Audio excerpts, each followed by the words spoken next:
Chapter 22. Wait. I ignored both Gunner's command and the rational knowledge that my sister might have just slipped her leash the same way I'd done a few hours earlier, because I trusted my gut, and my gut told me Kira wouldn't risk throwing off my game on fight night just because she felt cooped up in our apartment with a werewolf babysitter. No, if Alan was unable to find my sister, that meant someone had taken the child against her will. So, delaying only long enough to swipe my now hollow sword off the ground, I sprinted out of the cage and toward the nearest exit. Behind me, I could hear the Alpha debriefing his underling. And while Alan's quiet words were swallowed up by the noise of the crowd, I didn't need to hear answers to Gunner's increasingly frantic, "Where?" and "Who?" and "How do you know?" to send me in the right direction. Jackal had threatened my sister yesterday, and now Kira had disappeared. I knew precisely where to look to get her back. Getting there, however, was another matter entirely. Hard elbows and heavy feet pummeled my extremities as I forced my way through a sea of human bodies that seemed uninterested in parting to let me through. And for once, I regretted being smaller than average, because one glance over my shoulder proved that Gunner was having no problem keeping pace, the werewolf's bulk preventing the tide of humanity from sucking him under the way it threatened to do to me. Too bad he wasn't willing to act as a battering ram to help me achieve my destination in a timely manner. In fact, Gunner was not only failing to help, he was actively working against me. Or so it seemed seconds later, when raised hairs on the back of my neck proved that the Alpha had closed the gap between us, just as a hand on my shoulder swung me around to face back in the direction from which I'd come. I know you're worried, but you can't run off half-cocked before we figure out what's happening. Werewolf platitudes. I bared my teeth, wondering if the surprise of fangs piercing flesh would be enough to remove the restraining hand so I could continue on my way. Then a human, larger even than Gunner, was looming over me. The newcomer's bulk pushed the Alpha backwards, before the latter even realized what was happening, at which point a wad of folded bills slipped from the human's fingers into my own, beneath the eddies of the crowd. "She doesn't need to talk to me?" I asked the doorman, surprised that Ma Scrubs was resisting her usual impulse to haggle me down from our agreed-upon percentage. Tonight, though, the sheets of doubled-over paper were an inch thick, and for once, I had more important matters at hand than pinching pennies and counting every bill.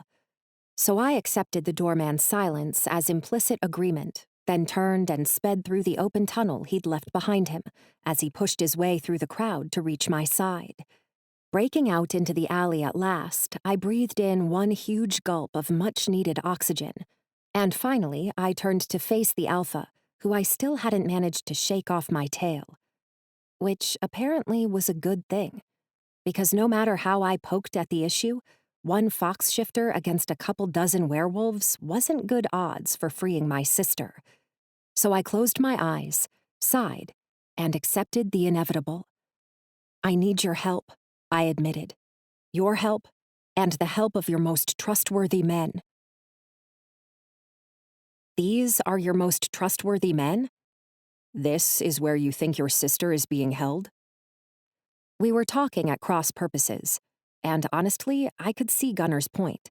The local Walmart didn't top most werewolves' list for hostage negotiation venues. Of course, Jackal wasn't most werewolves either. Still, Tank, Crow, and Alan were Gunner's chosen backup. I'd thought the Atwood Pack's second-in-command was able to call upon more skilled manpower than the 3 oddballs he'd sent to my apartment to wake me earlier in the day. If I'd known we were going in with jokers as backup, I would have skipped negotiating with werewolves and instead hired a pair of human fighters off the street.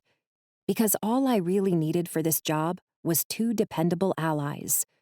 Too bad I wasn't so sure any of my companions were up to the task. "I trust Tank, Crow, and Alan with my life," Gunner said levelly, as he and his trio of packmates followed me through Walmart's automatic doors, past the pharmacy section, and out into the open air of the screened-in garden center. "I don't think you heard Alan's full report, though. He lost Kira at the cemetery. Willingly, the spectacled werewolf began repeating the same story I'd gathered from bits and pieces, tossed out during the rush to reach our current location.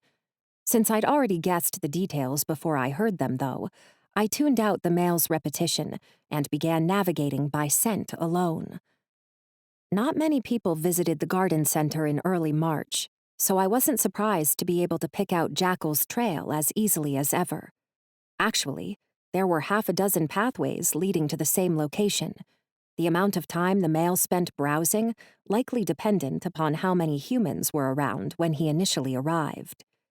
And sure enough, the freshest trail had been made mere hours earlier. No sign of Kira, but it was hard to get a handle on what exactly had happened, with dozens of bags of mulch and fertilizer exuding their own overwhelming scents. I forced myself not to dream up reasons my sister's aroma might be absent, but the baking soda-influenced paw print at the crime scene rose unerringly into my mind without my consent. If anyone had small feet, that someone would be a pack leader wannabe like Jackal. My, you're not even listening. Gunnar was in front of me now, a wall of alpha preventing me from prying up the loose flagstone that covered the tunnel to Jackal's lair. I'd found this spot years earlier, when the male first came courting, his honeyed words prompting me to tail my supposed paramour and figure out what made him tick. What I'd discovered was an underground chamber accessed via Walmart's garden center, the place he went to be alone. Since Jackal apparently thought he was the only one aware of the den's existence, this seemed like the perfect spot to stash a girl he wanted no one else to discover. Unfortunately, there was currently an alpha werewolf standing between me and my intended destination. Meanwhile, hair-raising electricity proved that Gunnar's patience was wearing thin. He growled so intently that I gave in and wasted 30 precious seconds getting the doubter off my back. Kira wanted to go to the cemetery, I recited, repeating Alan's words back to them in a much condensed form.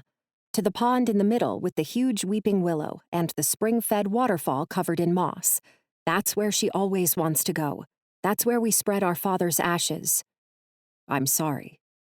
The tremendous werewolf before me deflated visibly, which just made me madder, since his pity was wasting yet more time, during which my sister was stuck beneath our feet, terrified and hopefully alone. Alan let her play hide-and-seek, I continued, managing the barest hint of a smile for the accountant-turned-babysitter, who was clearly berating himself for losing track of his charge. Now that I took in my entire audience, I realized Gunnar was forcing this issue for more than my sake. Alan needed to be let off the hook if he was going to be any use during the battle ahead. It was clever, Alan, I continued. Don't let your boss tell you otherwise. Making Kira finish one math problem every quarter hour was a good way to keep her on track and ensure she was still hanging around, while giving her a bit of breathing space at the same time. Kira doesn't like being forced to sit still, and she loves disappearing into that tree. Despite my words, the male in question still hung his head. I should have kept a closer eye on her. You did nothing wrong, I said honestly.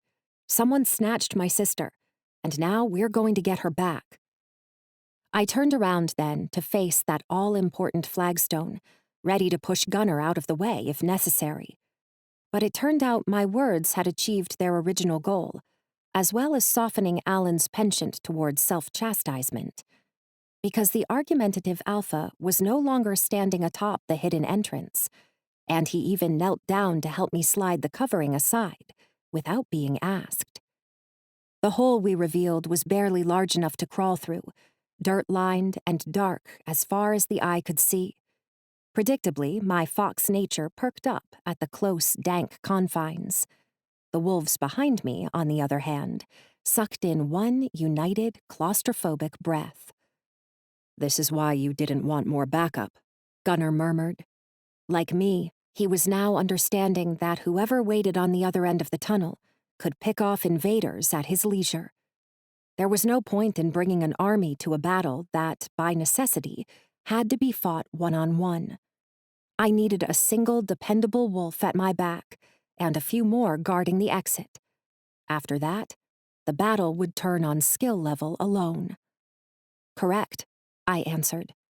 Then, drawing my sword, I dove into the tunnel before Gunnar was able to start an argument about who'd go through first.